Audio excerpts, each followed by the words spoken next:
What's happening, everybody? We had to get this little straight here. Welcome to Ask FP. It is, I believe, what is it, April 26th, coming to you with another live version of Ask FP, which is, as I mentioned to you guys, is going to be the way that this is done moving forward. Um, I'm excited to be here, about ready to jump down into everything. But what I do want to do, I think I kind of sometimes neglect to do this, is I want to let everybody know, if you want to be involved in Ask FP, how to do it. Because obviously we have some dedicated folk that, pretty much are involved every single week, and I appreciate those folk, but we want more. The more the merrier. So right there on the screen, as you can see, you want to hashtag Ask FP and you want to put it at Unique Musique so that I can see it. What I do is I take it and I put it to the side. Sometimes I can't get to every single question, but I do my best to get to everything. Sometimes there's very similar questions, so you don't want to double up too much and be answering the same question over and over again. So, and obviously, unless you guys are checking the Ask FP hashtag, you won't know what's been asked. Not even really asking you to do that, but just letting you know sometimes why you may not see your question answered. But again, if you do want to be involved and you do want to have your question answered, hashtag Ask FP. Put it at Unique Musique, and we'll go from there. One other thing to remember: Ask FP is every Tuesday, right? So if you ask me a question on Wednesday, Tuesday, Thursday, or whatever, and the answer to the question is kind of going to be spoiled or revealed before I get to the next episode of Ask FP, then I'm probably not going to use it. So just kind of keep that in mind before you, when you pick whatever you're going to pick for the question. So it is now time to jump down into the first question, and this is the question of the week, and it comes from Weston Flores. And Weston Flores asks for my thoughts on Chyna's death, and do I think that she belongs in the Hall of Fame? Well, first of all, it's anytime, you hear about somebody passing away, it's always obviously a sad situation. And, only thing you can say is God bless her family and that sort of thing. The people, the loved ones and friends and family and things of that nature that she left behind. You never want to hear about that kind of stuff. Right. So if we were talking about anybody but Chyna, or someone who, necessarily might have had the same type of background as Chyna, we probably wouldn't even be asking, is she a Hall of Famer? But the reason why that's a valid question is because Chyna has had, some situations that have arisen, that, personal situations, personal struggles. She's had some issues with Triple H and obviously Stephanie McMahon and that sort of thing. So, man, yeah, you're kind of like, is that she's supposed to be in the Hall of Fame? Because if you were just talking about based on her accomplishments in the industry, there's no question, right? What female wrestler has made a bigger impact than Chyna? I don't think anybody. I think prospectively, you could put her right up there with Fabulous Moolah, Mae Young, and everybody. I think it's hard to say she's not a Hall of Famer. And the reason why I say that is because the WWE really starts to blow me when they start to get into these situations, or where they're all of a sudden they're the moral police. Now, I'm not saying they're keeping Chyna. They have kept her out up to this point, but they really contradict themselves, and I think make an absolute fool of themselves when they start talking about, when people start losing their jobs for certain things, people start getting held out of the Hall of Fame. Like, I personally, some people might feel like this is an unpopular opinion, but I thought it was ridiculous what happened with Hulk Hogan. Some of the stuff and the angles that the WWE has done, and you're going to tell me that because of a conversation that was pulled 9 years ago with a guy, and he's going to lose his job? Come on. It just gets to be a little ridiculous. Yes, Chyna has some problems, and yes, she has some issues, but just about everybody in the WWE Hall of Fame has a history of drug issues. Are you going to pull the Ultimate Warrior out? Randy Macho Man Savage not going to be allowed to be in anymore? Is Eddie Guerrero not? I mean, what? And are we talking about because she did adult films? Really? So then, okay, if she can't be in the Hall of Fame because of that, why is X-Pac still allowed on WWE programming if that's supposed to be so frowned upon? I mean, so it's really kind of ridiculous. I think if they were to keep her out, it'd be an example, a clear example of them being kind of full of garbage and obviously taking themselves way too serious. So no, I do not believe she should be held out. I think she should be in the Hall of Fame for sure. Let's go to the next question, and it comes from Victor Daniel Torres. And Victor Daniel Torres says, in your opinion, is the WWE rushing with their stars like Sami Zayn, AJ Styles, etc.? Are they rushing with their stars? I mean, you know what? I think that's actually kind of a odd question. You know why? Because in my opinion, man, most people would tell you, and I'm of this opinion, I think there's a lot of guys, especially Sami Zayn, who were ready a long time ago. Okay, I think Sami was ready to be up and as a major contributor on the main roster probably a year ago. So I felt like if anything, he was held back.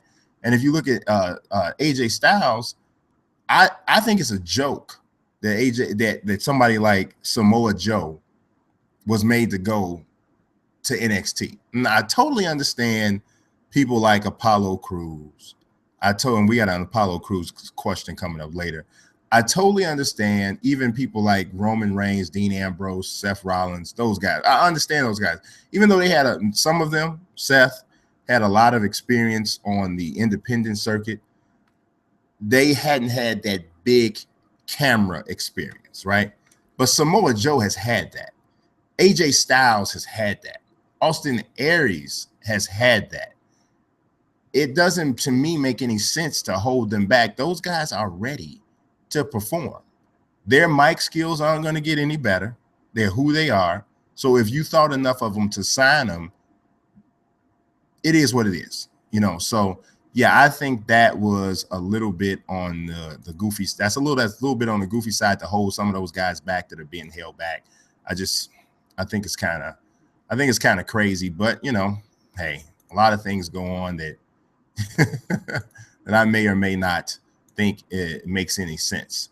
So I don't know, man. I like I said, I think that is just, you know, there's so many guys I feel like that are ready to go and get held back, but it is what it is. Let's go to the next question, which also comes from Victor Daniel Torres, and I promise I'll show it to you in a second.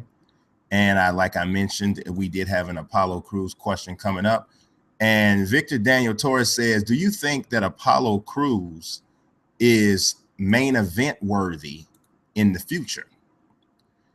I absolutely think he is. It's clear the type of physical ability that Apollo Crews has.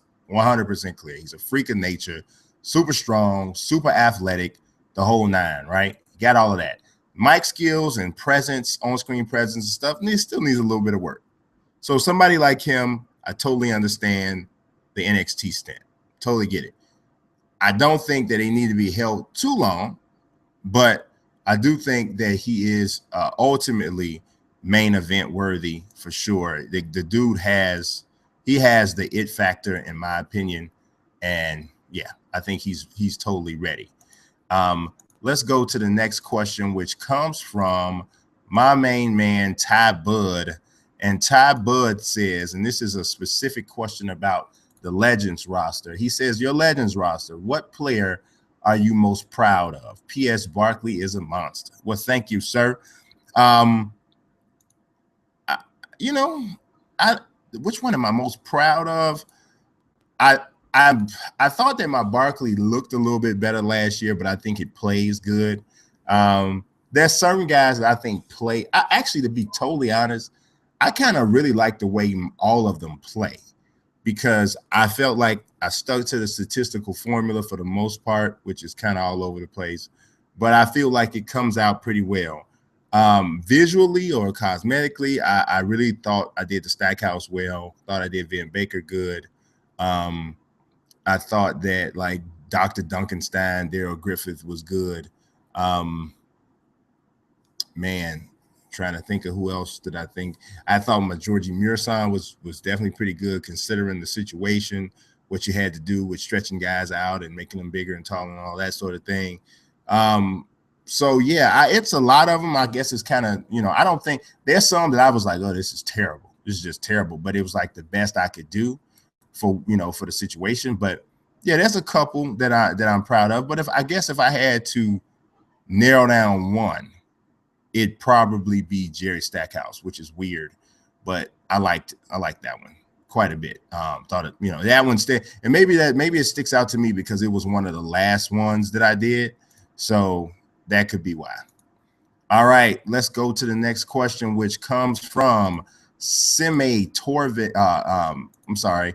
It comes from Simon Torve Sunland, and he wants to ask, let's see. He's talking about Pat Beverley. Pat Beverley, let's see. Do you view Patrick Beverley as a dirty player? I quite like his edge and physical style. Patrick Beverley is a Chicago native, and people that know me knows that I am a Chicago guy. I'm born and raised in Chicago.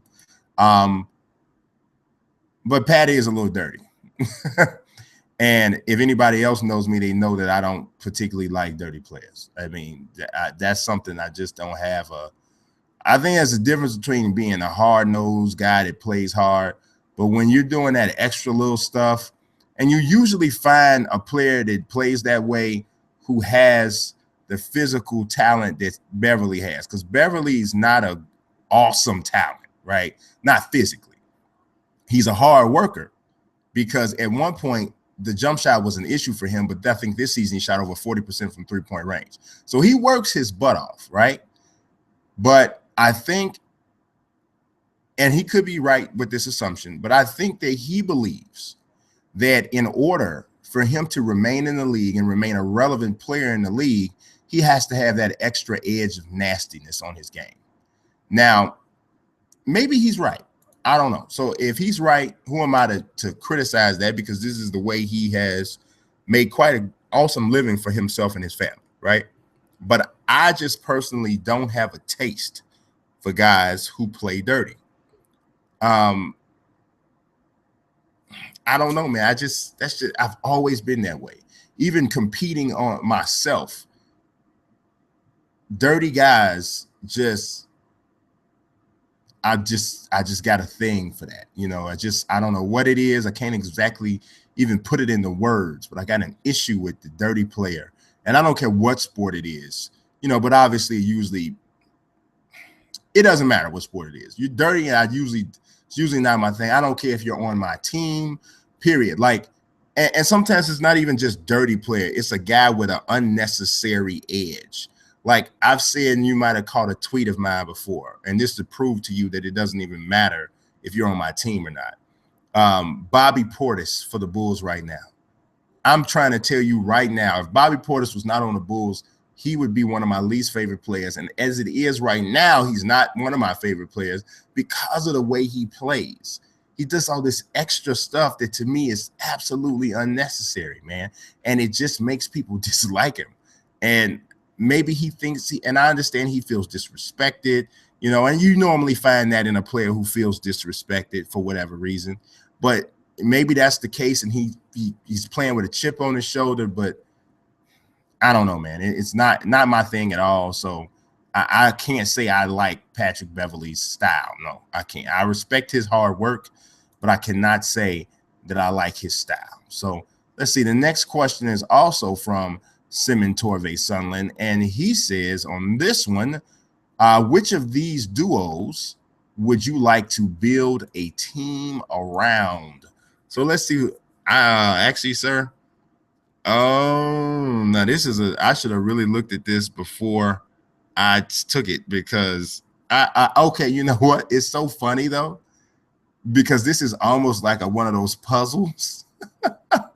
Because I can actually tell who this is by simply looking at what's in the picture. So obviously you got Stockton and Malone in one. The one on the bottom right, I see the front portion of Joe Dumars' face. So automatically, and I'm looking at just the nose and the lips that's showing on the right side, that's Isaiah Thomas's nose. Now this one on the left, this is like a real teaser for people. You got to really know basketball for this, right? This is Larry Kristowiak in the back, and this is the old school Orlando Magic jersey. So since I know that, and I'm looking over here to the left a little bit, this little elbow that's sticking out, that looks like young Shaq's elbow. So since this is a question about dynamic duos, it's got to be Shaq and Penny, right? So the question then, now that I've deciphered it, is who would you rather build a team around? Shaq and Penny, Isaiah Thomas and Joe Dumars, or Karl Malone and John Stockton, right? If it's me, I'd rather have Shaq and Penny.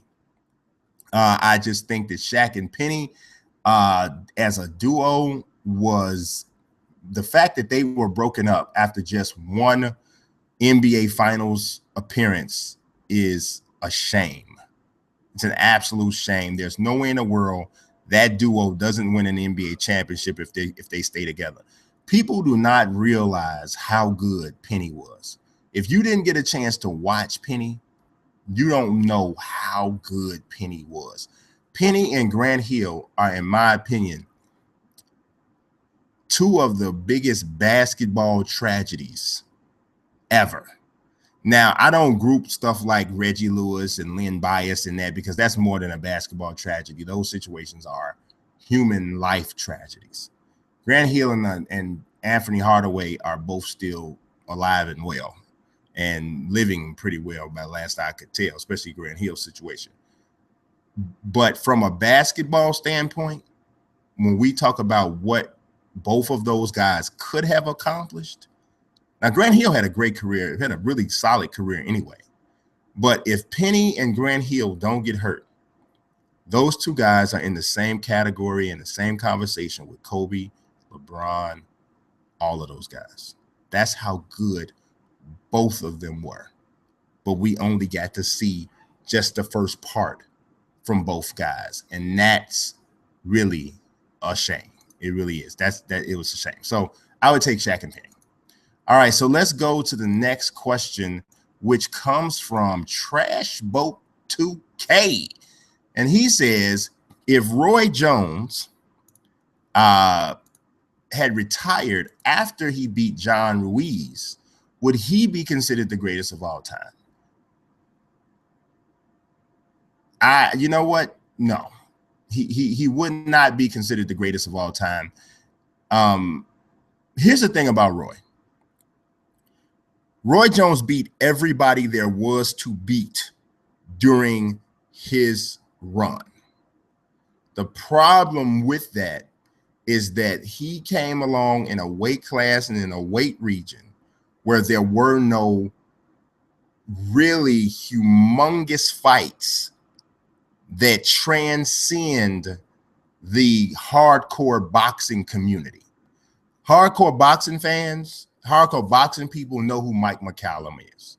They know who James Toney is.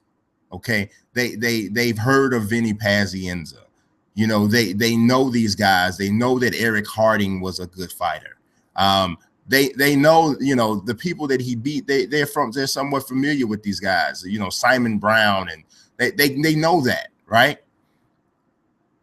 But unfortunately, in boxing, the group of people that generally push a guy from here to here is not the hardcore fan. It's the casual fan. That's the person that dictates whether or not a pay-per-view event sells 600,000 or gets 600,000 pay-per-view buys and 1 million. You know what I mean? So Roy didn't have an opponent that would sell him that way. But in Roy's prime, he was the most untouchable fighter that I personally ever saw fight. Even more untouchable than Mayweather.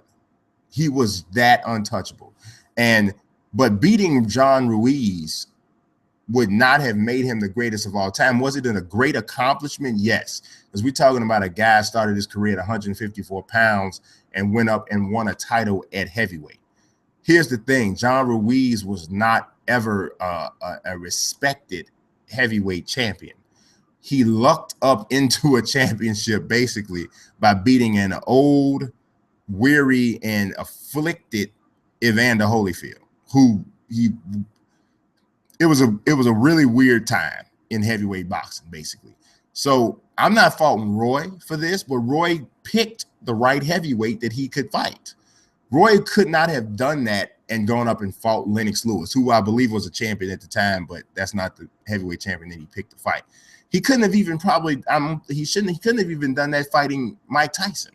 And so a lot of people get it a little bit clouded because they're thinking about the Roy now. Roy now is 45, 46, whatever, however old he is, way too old to be in there, right? But in his 20s, early 30s, oh my God. If you don't know, you need to go after this video is over and you need to YouTube search Roy Jones highlights and you will see what I mean, a little bit of what I mean. The hand speed, the footwork, the way you can punch from all different angles, a mixture of hand speed and power, mercy. I'm telling you. So that's why him being possibly considered the GOAT is not, in my opinion, a ridiculous notion, but Roy didn't have the opposition, not by any fault of his, but he just didn't have it to be considered that. So there you go. The next question comes from Jared Young, and Mr. Young is, he didn't get the question of the week this week, and we know he gets it quite a bit, but he does have some good stuff. He says, what are your thoughts on Robert Whittaker? Do you think he has what it takes to take on Weidman, Chris Weidman, or Luke Rockhold? Robert Whittaker, for anybody that doesn't know, is a pretty up-and-coming middleweight in the UFC. Big, strong, muscular built guy from New Zealand, represents Australia, has big-time power, and he's a good striker, just good on his feet anyway, right? I do not think he has what it takes to beat Chris Weidman or Luke Rockhold. I don't have a lot of confidence in what Robert Whittaker can do on the ground against somebody who's truly elite down there. Okay.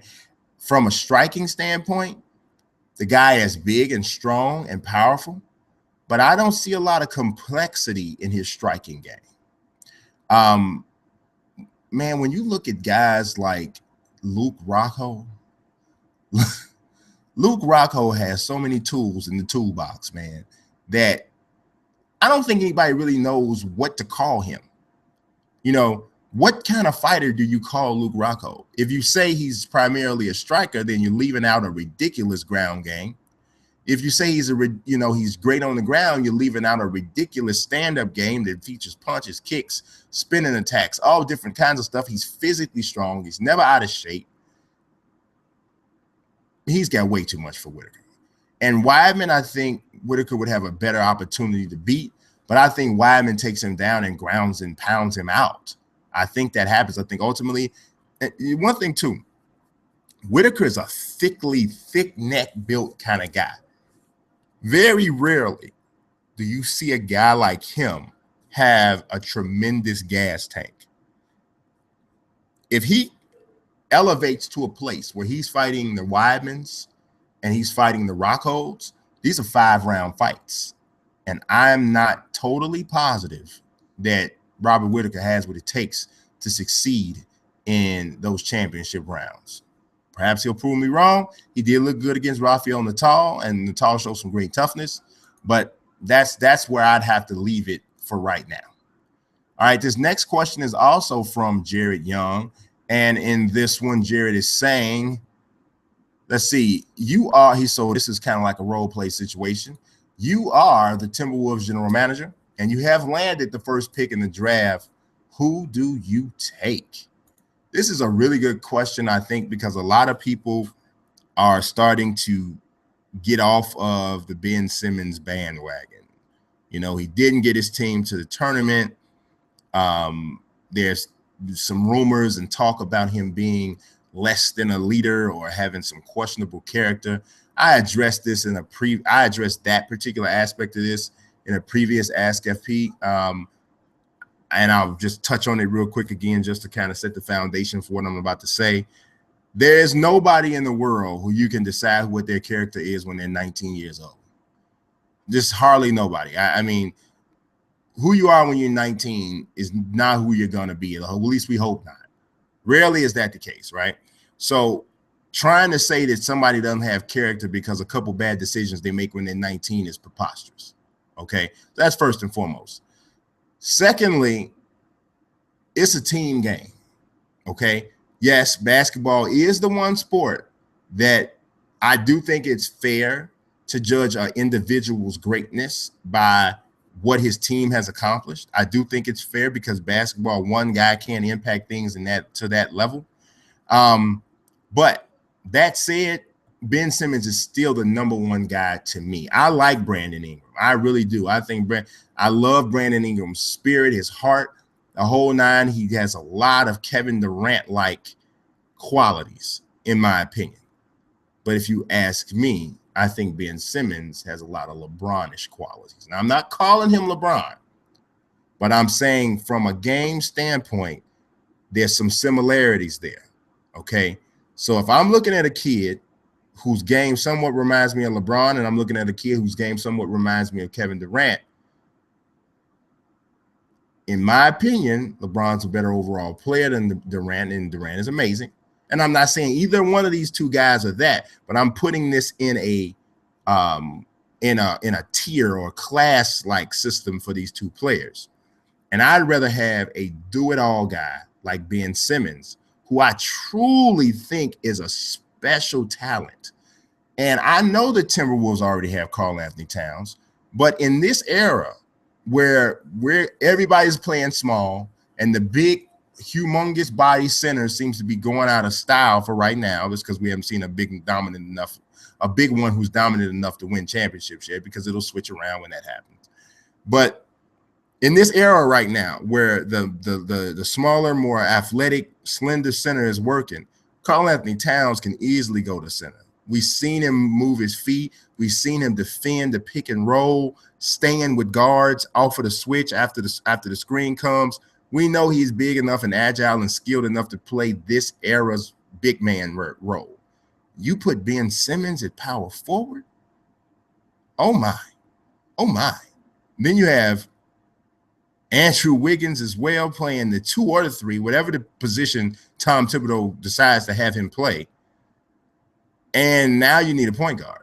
And because I don't think Ricky Rubio is really the right guy from a defensive standpoint, but you got to get a point guard who's going to set the tone defensively for Tom Thibodeau's defense.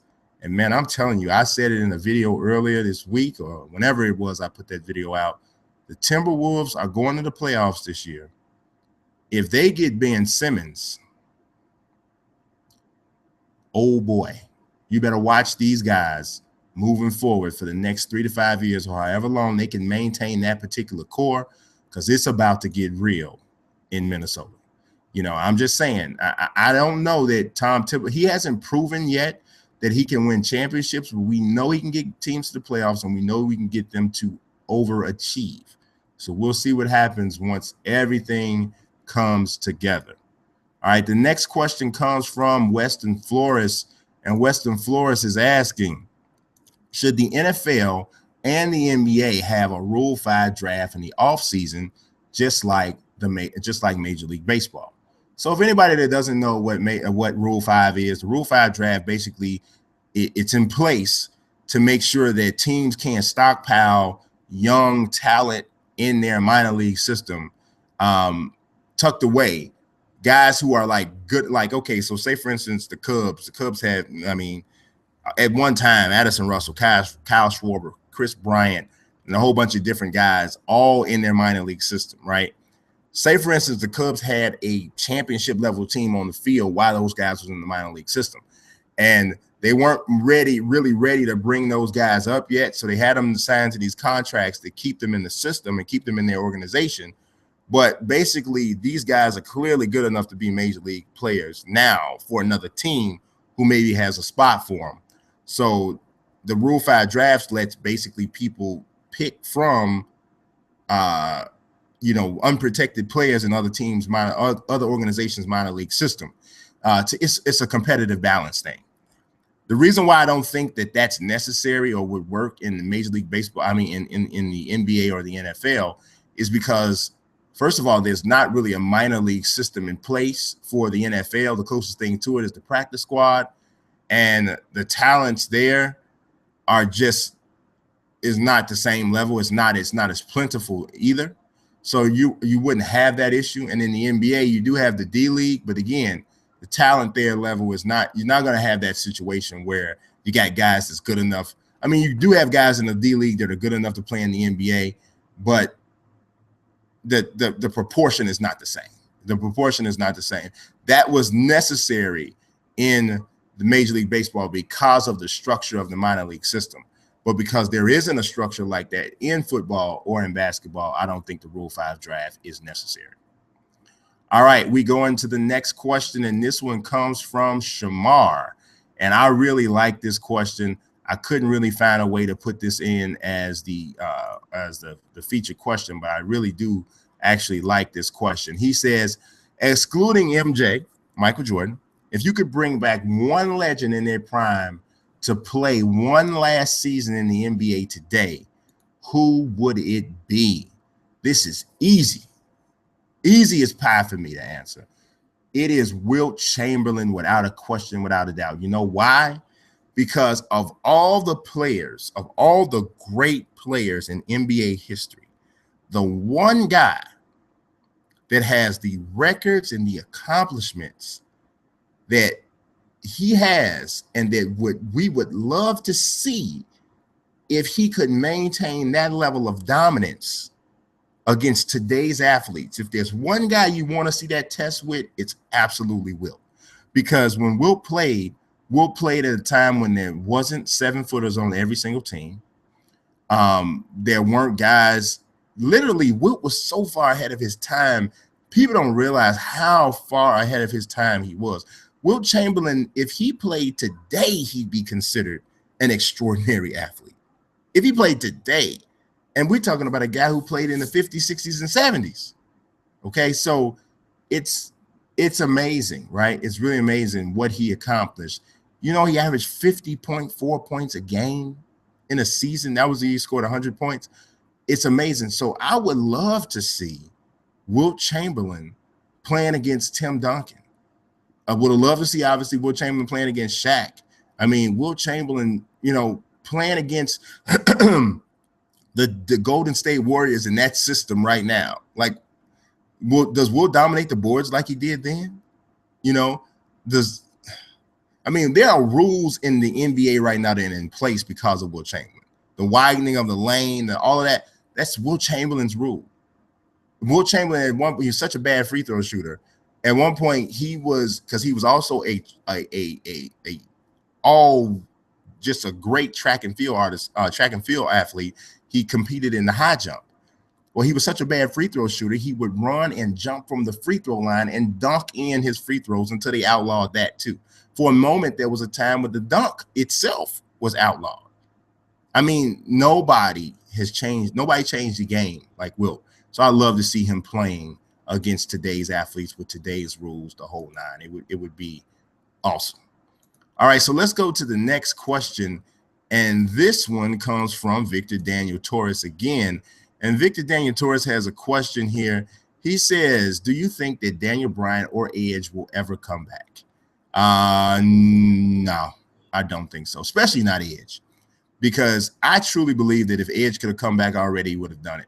But I really, truly think that Edge's back and neck are messed up to the point that he's really looking at paralysis again from the neck down or something if he ever gets hurt again. And why risk that? I know he loves it. I know he loved it, but no.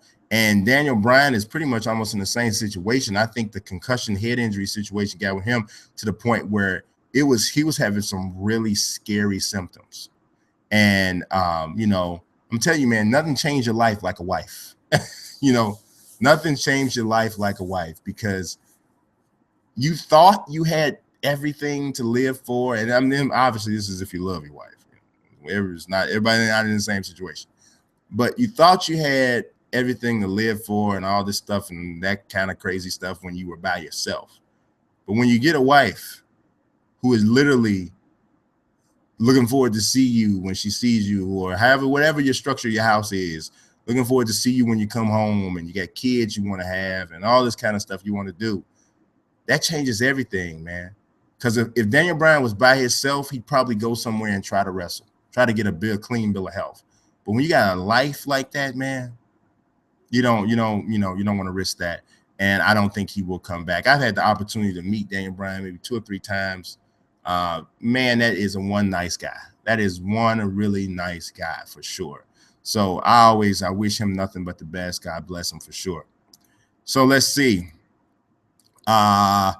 We got a few more. Well, actually, we got a decent amount of questions coming up here. So we got to kind of go through these a little bit. I don't want to keep you guys for 4 million days.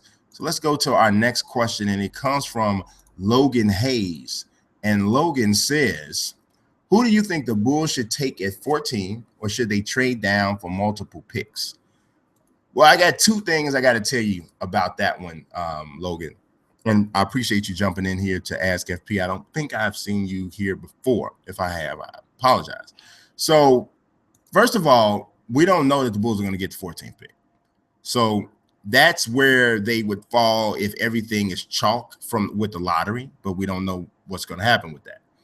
We saw the Bulls luck out and get the number 1 pick when they got Derrick Rose back in 2009, and they had like a 1% chance to get the pick. So I'm not saying that's going to happen again. Who knows?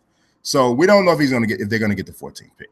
And then you say, should they trade down for multiple picks? Well, basketball doesn't work like football. You don't get as many picks for the trades that you make, because it's not as many picks in the draft.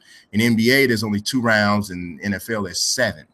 So you don't see that happen as much like that. So if the Bulls trade a 14th pick, there's not going to be a lot of stockpiling. I mean, the equivalent of a 14th pick could be a later first-round pick, maybe about 19, and then a second-round pick, which may or may not have much value. So if I'm the Bulls, I'm definitely not trying to add more picks, especially not late first-round or second-round picks. That, to me, doesn't really help you. The Bulls need guys that are going to move the needle. Those types of guys are generally not going to move the needle. Yeah, you'll luck out every once in a while. You get Jimmy Butler with the 30th pick, or Taj Gibson with the 25th pick, or whoever you can get from the second round. But you need killers, and killers come in the lottery. So the Bulls already have a lottery pick. So to me, I think you try to see what happens in the lottery. At 14, it's hard the bad thing about the Bulls is you got to see what the plan is first. We don't know. We don't even know what in the world is going to happen. We don't know if they're going to try to move Derrick in the offseason. We don't even know if they're going to try to move Jimmy. I don't think they are. I think they're going to give it at least another half a season to see if they can get these guys to mesh together. Powell's not coming back. Taj is probably not coming back. I think Joe has a chance to come back, but he's probably not coming back either. So I think if I'm the Bulls, and I feel like I'm stuck with Fred Hoiberg for at least another year, because he's got 4 more years left on his contract, and the Bulls are not going to want to pay him 4 years of salary for him not to do any work. So you got to know what direction you're going in. If the Bulls are going to do something where they're going to move Derrick Rose, then I think you got to get a point guard. And obviously, I hope that doesn't happen. I still ride with D Rose. I think he had a pretty solid season. I think next year will be even better. But if that's what they want to do, then you got to get a point guard, and then you got to ask yourself what's available there. I think Kentucky's Tyler Ulis is a good player. I think he's somebody that the Bulls should consider whether or not they move Derrick or not, because I think I think he'll be a better backup option than Aaron Brooks. Not as wild and crazy, making poor decisions, and he runs an offense. So I think that he's a much better option as a backup point guard. He can't be any worse defensively than Aaron Brooks is. Aaron Brooks can't guard a parked car at all with a boot on it. Nothing is bad, right? Bad. Okay. So it can't get any worse than that. So I like Tyler Ulis. If they're at 14, and not maybe not at 14, but if you do what you're talking about trading back, yeah, because I don't know. Tyler Ulis has to kill it at some camps in the combine to get up to 14, in my opinion. I think Thon Maker is an intriguing talent. The only thing about it is I don't know that Thon Maker is ready right now. And if you draft Thon Maker, you have to set the proper expectations with your fan base and with your coaching staff that this kid needs a year or two before he's going to be ready. And you got to let Thon Maker be himself. Don't look at him and go 7 foot tall and whatever his wingspan measures out to be on the block, back to the basket. No, you got to let this guy has a game like a small forward, at best a stretch 4. Let him be him. If they put him on the block, you're going to ruin him. I'm just telling you right now. All right, what do we got next? We got coming back to Jared Young, and Jared Young is saying, who is the best African-American wrestler best WWE African-American wrestler of all time? He sent a follow-up tweet to make sure that I knew he was talking about of all time. You know what, Jared, I don't even know exactly how to answer this question necessarily, because I mean, you can define African American a lot of different ways. It depends on, I don't know. It depends on the person, whatever. I mean, if you don't consider The Rock African American, then now we got to change it. But if he's in there, it's clear he's the man. He's the one. I mean, The Rock is one of the greatest WWE wrestlers of all time, period. Just so it culturally doesn't even matter. But if you took him out of it, now he's a little tough. It's getting a little bit weird. Now I don't know. Now what are we talking about? Farouk? Are we talking about, Tony Atlas or, Ahmed Johnson or Shelton Benjamin? Junkyard Dog, something like that. I don't know. If I had to pick from that group, for me personally, it'd be Shelton Benjamin. Kofi King. Well, Kofi King is not African American; he's Ghanaian. So it would probably be Shelton Benjamin for me if you don't consider The Rock. But I don't know why you necessarily wouldn't consider The Rock. But that would be that for me. Let's see. Next up, we got another question from Jared Young, and he is asking this time, if GSP returns, do you think that he will be as good as he was before he left? I don't think that's possible. I think there was already some decline showing in George St. Pierre when he left. Johnny Hendricks beat him up and deserved to win that fight, which was GSP's last fight. I don't care how much he's been rehabbing knees and working out and doing whatever it is he's been doing. I don't think he can be the same guy. To me, in my opinion, to a degree, I think the game had somewhat passed him by to a degree in terms of a diversity aspect. Superb athlete, always was. Ridiculous wrestler, strong guy, the whole thing. But I don't think there's any way he's the same guy at all. I don't know. But the weird thing of it is, though, here's the weird thing. Even though I say that, I'm not totally sure he couldn't beat Robbie Lawler. That is the funny thing about that. I'm not totally sure he couldn't beat Robbie Lawler, because Robbie Lawler has pretty solid stand-up defense. But I don't think I see enough people totally commit to trying to take Robbie down.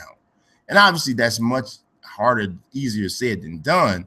But I don't think I really see people totally commit to do it. And I don't know if I see anybody with the pure explosiveness to close the distance on him and take him down. And that's one thing that if GSP still had some level of the athleticism that he had before, that's something he might be able to do that other people couldn't.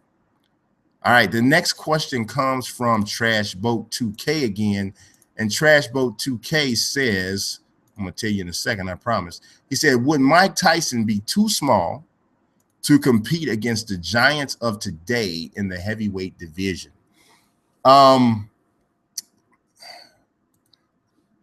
No, I don't think so. Mike Tyson at his best. Mike Tyson at his best is before the tattoo on the face. Okay. Mike Tyson at his best is with the short, rough pump. And he had Kevin Rooney in his corner. Cus D'Amato was overseeing the training sessions. That was Mike Tyson at his best. Vicious on the body.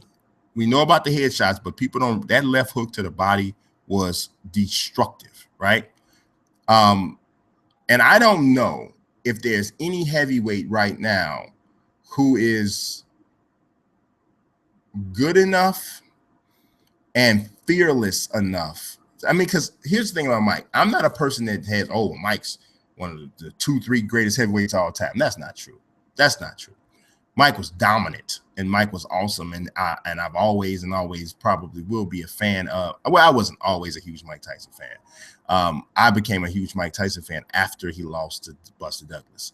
I'm the type of guy who, when people are down, that's when I kind of latch on. That's just the way I am. But I love Mike, but Mike did not have one very important skill in boxing. Mike did not possess the ability to adjust. Mike Tyson's the type of fighter that if his plan A doesn't work, you're going to beat him. It's just that simple. You're going to beat him that night. The great fighters, the greatest fighters, have the ability to adjust mid-fight and either come in with no specific game plan and tailor it to what's happening, or to say, okay, plan A is not working, we're going to do this. Muhammad Ali could do that. Larry Holmes could do that. Floyd Mayweather could do that. Sugar Ray Leonard could do that. Sugar Ray Robinson could do that. And out of all of the people that I've ever seen fight, and I didn't see Sugar Ray Robinson fight live, but of all of the people that I've ever seen fight, those are the ones that I know off the top of my head who could do that. That's a special skill. Tyson against somebody like Deontay Wilder, I think he probably beats Deontay Wilder. I mean, we don't know how good a chin Deontay Wilder has, and Mike Tyson's movement and head movement was such when he was in his prime that it wasn't easy to hit Mike. And not only is it not easy to land a shot on this guy, but he's coming in, dip, bang, bang, bang, bang, and he's quick. Hand speed, head movement, all of this is quick. He's low to the ground. It's a difficult target to handle. You got to have a potent jab. You got to have a good chin. You got to have good stamina. You have to be physically strong, because when those body clashes happen, you need to be able to somewhat control Mike and dictate the tempo and not let him speed the fight up. And the people who beat him, even once I don't think Mike ever lost a fight when he was in his prime. I think he didn't lose until he got out of his prime. But the formula was still somewhat the same. You got to be able to slow it down with Mike. You got to be able to slow the fight down. And I don't know if there's anybody right now, any of those bigs right now. I think Klitschko had the right type of skill set, but the chin was weak.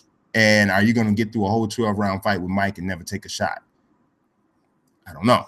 So there, I think he could definitely. I don't think he'd be too small at all for the guys now. Punching power is something else, man.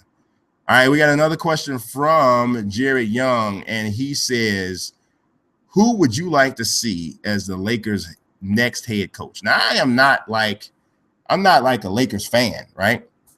I don't hate them, but I'm not like a Lakers fan, and I'm thinking about who should be their head coach. But logically, right, it makes sense that Luke Walton would be the next head coach.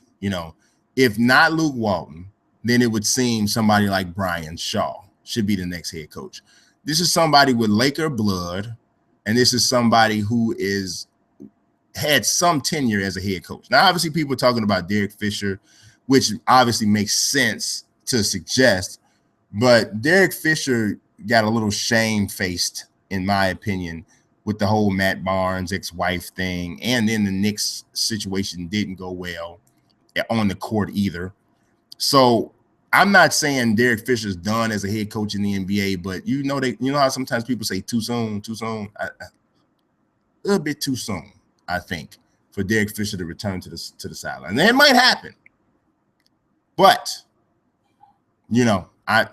that's just me. I think Luke Walton, Brian Shaw are the guys who really probably we should be looking at. So that is it for this episode of Ask FP. I appreciate you guys popping in. Like I said at the beginning, if you want to participate in Ask FP and you missed the first part of this stream, hashtag Ask FP. It's on the screen right there, at Unique Mazik. Remember, try to make your question something that won't be resolved or ruined or answered before the next show. Every Tuesday, live, 6 p.m. Central Time, 7 p.m. Eastern Time, 4 p.m. Pacific Time. Ask FP. I'm right here. Probably have a hat on. It is what it is. I appreciate you watching. God bless. Peace.